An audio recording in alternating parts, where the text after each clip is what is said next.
memutuskan untuk menurunkan BI rate sebesar 25 basis point menjadi 5,25%. Stabilitas sistem pembayaran tetap terjaga, ditopang oleh infrastruktur yang stabil dan struktur industri yang sehat. Infrastruktur yang stabil tercermin pada penyelenggaraan sistem pembayaran Bank Indonesia (SPBI) yang lancar dan andal, serta kecukupan pasokan uang dalam jumlah dan kualitas yang memadai pada triwulan 2 2025. Struktur industri yang sehat tergambar pada interkoneksi antar pelaku dalam sistem pembayaran yang terus menguat dan diikuti oleh ekosistem ekonomi keuangan digital (EKD) yang meluas. Transaksi pembayaran berbasis standar nasional Open API pembayaran atau SNAP juga meningkat sejalan dengan perluasan tingkat adopsi. Kedepan, Bank Indonesia akan terus memastikan ketersediaan, keandalan, dan keamanan infrastruktur sistem pembayaran Bank Indonesia, baik retail maupun wholesale, serta infrastruktur sistem pembayaran industri. Bank Indonesia terus menjaga ketersediaan uang rupiah dalam jumlah yang cukup dengan kualitas yang layak edar di seluruh wilayah Negara Kesatuan Republik Indonesia (NKRI), termasuk daerah terdepan, terluar, dan terpencil. Kawan-kawan sekalian, itulah hasil pokok-pokok pembahasan dari rapat Dewan Gubernur Bank Indonesia pada tanggal 15 dan 16 Juli 2025. Berdasarkan asesmen prospek maupun juga berbagai risiko yang dihadapi ke depan, rapat Dewan Gubernur Bank Indonesia pada 15 dan 16 Juli 2025 memutuskan untuk menurunkan BI rate sebesar 25 basis point menjadi 5,25%. Demikian juga suku bunga deposit facility turun sebesar 25 basis point menjadi 4,5%, dan suku bunga lending facility turun sebesar 25 basis point menjadi 6%. Keputusan ini konsisten dengan makin rendahnya perkiraan inflasi tahun 2025 dan 2026 dalam sasaran 2,5 plus minus 1%, terjaganya stabilitas nilai tukar rupiah sesuai dengan fundamental, serta perlunya untuk terus mendorong pertumbuhan ekonomi. Kedepan, Bank Indonesia akan terus mencermati ruang penurunan suku bunga untuk mendorong pertumbuhan ekonomi dengan tetap mempertahankan stabilitas nilai tukar rupiah dan pencapaian sasaran inflasi sesuai dengan dinamika yang terjadi pada perekonomian global dan domestik.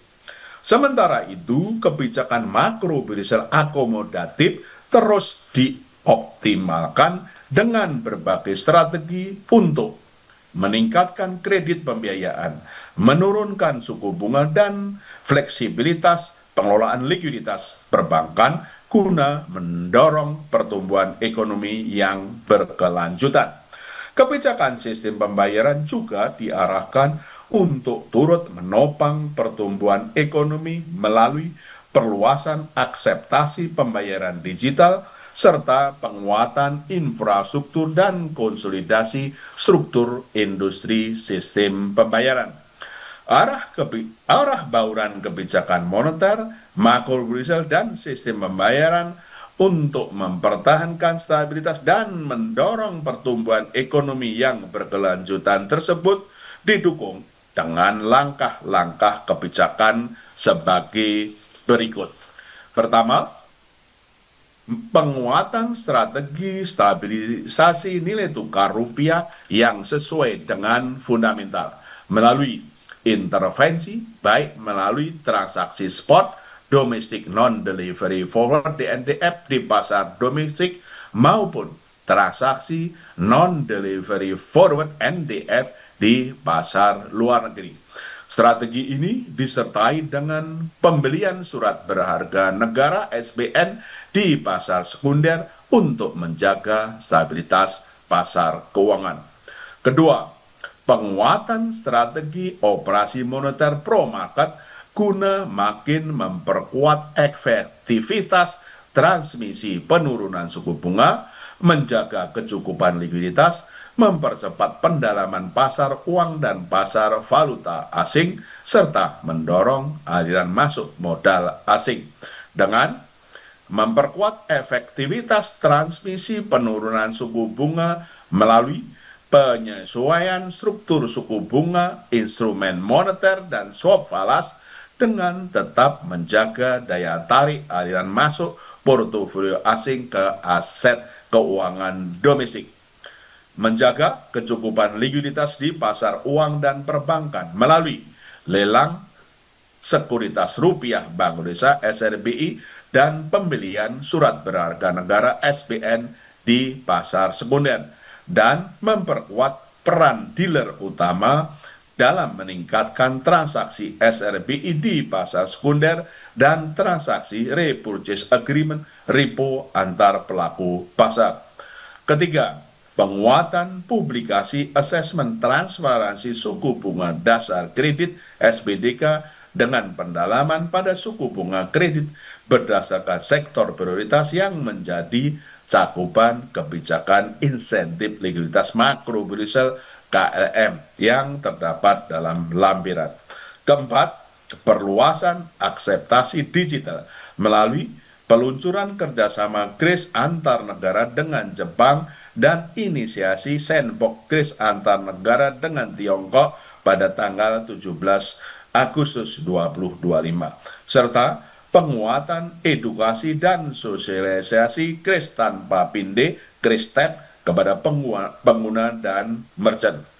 Dan kelima, penguatan dan perluasan kerjasama internasional di area kebang sentralan, termasuk dengan memperkuat konektivitas sistem pembayaran dan transaksi menggunakan mata uang lokal, serta fasilitasi penyelenggaraan promosi investasi dan perdagangan di sektor prioritas bekerja sama dengan instansi terkait.